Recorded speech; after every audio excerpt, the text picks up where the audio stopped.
வணக்கம். இன்னைக்கு நாம கேரளால இருக்கிற ராப் பாடகர் வேடன் பத்தி கொஞ்சம் விரிவாக பேச போறோம். ஆமா, அவரை சுத்தி இப்ப நிறைய விவாதங்கள் போயிட்டு இருக்குல்ல. அதேதான், சமீபத்துல போதைப் பொருள், சிறுத்தை பல்வழக்குன்னு நிறைய சர்ச்சைகள். ஆனா இன்னொரு பக்கம் பாத்தீங்கன்னா அவருக்கு ஒரு பெரிய ரசிகர் பட்டாளமே இருக்கு, குறிப்பா பெண்கள் மத்தியில. அது எப்படி சாத்தியம்? இதுதான் இப்ப எல்லாரும் கேக்குற கேள்வி. இத புரிஞ்சுக்க தான் நாம இன்னைக்கு ரெடிட் விவாதங்கள், சில தமிழ் நியூஸ் ஆர்டிகல்ஸ், ஒரு யூடியூப் வீடியோ டிரான்ஸ்கிரிப்ட்னு பல விஷயங்களை வச்சு ஆழமா பார்க்க போறோம். முதல்ல அவரோட பின்னணி பத்தி கொஞ்சம் சொல்லுங்களேன். அவர் பேரு ஹிரந்தாஸ் முரளி. கேரளால திருச்சூர் தான் சொந்த ஊரு. அம்மா யாழ்ப்பாணம் பக்கம், அப்பா கேரளால பிற்படுத்தப்பட்ட சமூகத்தை சேர்ந்தவர். ஓ. சின்ன வயசுல மீன் பிடிக்கிறதுல ரொம்ப திறமையா இருந்திருக்கார். அதனால வேடன்னு ஒரு பட்ட பெயர் வந்துச்சு. அதனையே அவர் மேட பெயரா வச்சுக்கிட்டாரு. இன்ட்ரெஸ்டிங். இசை பயணம் எப்படி ஆரம்பிச்சது? 2020ல வாய்ஸ் ஆஃப் த வாய்ஸ்லெஸ்ன்னு ஒரு பாட்டு, அதுதான் அவரை வெளிச்சத்துக்கு கொண்டு வந்துச்சு. ஆமா, அந்த பாட்டு பெரிய ஹிட் ஆச்சு. அதுல அவர் பேசின விஷயங்கள், அதாவது சாதி பாகுபாடு, நிறவெறி, சமூக அநீதி, இதெல்லாம் தான் அது ரொம்ப தாக்கத்தை ஏற்படுத்துச்சு. அதுக்கப்புறம் சினிமா வாய்ப்புகளும் வந்துச்சு இல்லையா? நாயாட்டு, மஞ்சுமல் பாய்ஸ். ஆமா, நாயாட்டுல நரபலி, மஞ்சுமல் பாய்ஸ்ல குத்தந்திரம், அப்புறம் நரிவேட்டையில வாடா வேடான்னு பாடின பாடல்கள் நல்லா ரீச் ஆச்சு. அவரோட இசை ஸ்டைல் அது ஒடுக்குமுறைக்கு எதிரா கொஞ்சம் புரட்சிகரமா இருக்கு. கரெக்ட். சாதியவாதம், போலித்தனம் எல்லாத்தையும் கேள்வி கேட்கிற மாதிரி. அதுவும் நாட்டுப்புற பேச்சு வழக்கு, கொஞ்சம் தமிழ் தாக்கம் கலந்து வருது. அது இளைஞர்கள், குறிப்பா ஒடுக்கப்பட்ட சமூகத்துல இருக்கிறவங்க கிட்ட நல்லா கனெக்ட் ஆகுதுன்னு நம்ம சோர்சஸ் சொல்லுது. இது ஒரு பக்கம். ஆனா சர்ச்சைகளும் அவரை விடாம தொடருதே. ஆமா, ஏப்ரல் 2024ல கொஞ்சோண்டு கஞ்சா, ஒரு 6 கிராம் வச்சிருந்ததா நண்பர்களோட கைதானாரு. ஸ்டேஷன் பெயில்ல வெளியே வந்துட்டாரு. அதே மாசம் அந்த சிறுத்தப்பல் விவகாரம் வேற. ஆமா, அந்த செயின்ல சிறுத்தப்பல் இருக்குன்னு வனத்துறை கேஸ் போட்டாங்க. அது கிஃப்டா வந்தது, நிஜப்பல்லுன்னு தெரியாதுன்னு சொல்லி மன்னிப்பு கேட்டு அதுலயும் பெயில் வாங்கிட்டாரு. அவரோட பின்னணியும் இதுக்கு உதவுதா? தாழ்ந்த சாதி, எளிமையான குடும்பம், பாடல்கள்ல சாதி எதிர்ப்பு பேசுறது. நிச்சயமா, அது அவர் ஒடுக்கப்பட்ட மக்களோட ஒரு பிரதிநிதியா பார்க்க வைக்குது. ரெட்டிட்ல இருந்து சினிமா சங்கம் வரைக்கும் இதுதான் பொதுவான கருத்து. ரெடிட்ல இன்னொரு விஷயமும் சொல்றாங்க.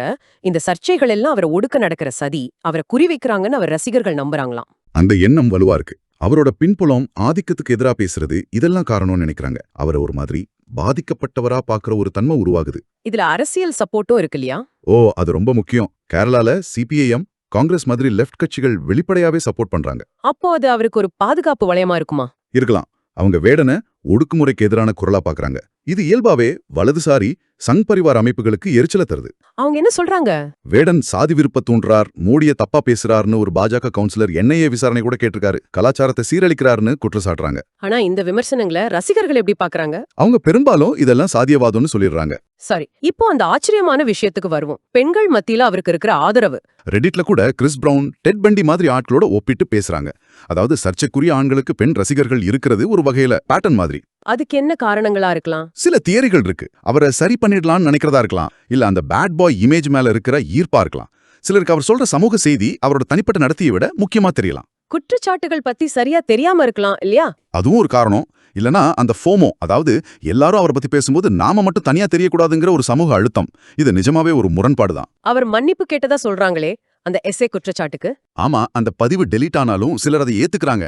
ஏன்னா சட்டப்படி கேஸ் எதுவும் இல்லையேன்னு சுட்டி காட்டுறாங்க. ஆனா இது ஒரு பெரிய கேள்வியை எழுப்புது. மன்னிப்பு கேட்டா போதுமா? தப்பு செஞ்சவங்க பொது வாழ்க்கைக்கு வரலாமா? அதேதான், இது ஒரு தார்மீக சிக்கல். சில ரசிகர்களுக்கே இது ஒரு சங்கடமா இருக்கலாம். இந்த விவாதம் கேரளாவோட முற்போக்கு பிம்பத்தையே கேள்வி கேக்குது போல இருக்கே. ஆமா, சில ரெடிட் கமெண்ட்ஸ் தான் சொல்லுது. கேரளா வெளியில தெரியற மாதிரி இல்ல, உள்ளுக்குள்ள இன்னும் சில பிற்போக்குத்தனமான விஷயங்கள் இருக்குன்னு. பிரபலங்கள்னா கொஞ்சம் விதிவிலக்கு கொடுக்கற பழக்கம் இருக்குன்னு திலீப், ஜெகதி மாதிரி ஆட்களை உதாரணம் காட்டுறாங்க. ஆக வேடனோட இந்த தொடர் பிரபலங்கிறது சாதாரண விஷயம் இல்ல. திறமை, அடையாளம், சர்ச்சை, அரசியல், ரசிகர் மனநிலைன்னு பல விஷயங்கள் பின்னி பிணைஞ்சிருக்கு. கரெக்ட். அவர் வெறும் ரேப் பாடகர் மட்டும் இல்ல, கேரளா சமூகத்தோட பிளவுகளையும் முரண்பாடுகளையும் காட்டுற ஒரு சிம்பலா மாறிட்டார். இதை எல்லாத்தையும் தொகுத்து பார்க்கும்போது ஒண்ணு தெரியுது. வேடனை ஆதரிக்கிறவங்களும் எதிர்க்கிறவங்களும் அவரோட வெவ்வேறு பக்கங்களை பாக்குறாங்க. கலை, செய்தி, அடையாளம் ஒரு பக்கம், தனிப்பட்ட நடத்தை, சர்ச்சைகள் மறுபக்கம். இத நமக்கும் ஒரு கேள்வியை முன்வைக்குது. ஒரு கலைஞரோட செய்தியையும் அவரோட தனிப்பட்ட வாழ்க்கையையும் நாம எப்படி பிரிச்சு பாக்குறது? முக்கியமா சமூக நீதி, ஒடுக்குமுறைக்கு எதிரா பேசுற ஒருத்தரா இருக்கும்போது இந்த கேள்வி இன்னும் முக்கியமாவுது. இத பத்தி நீங்க என்ன நினைக்கிறீங்க? யோசிச்சு பாருங்க.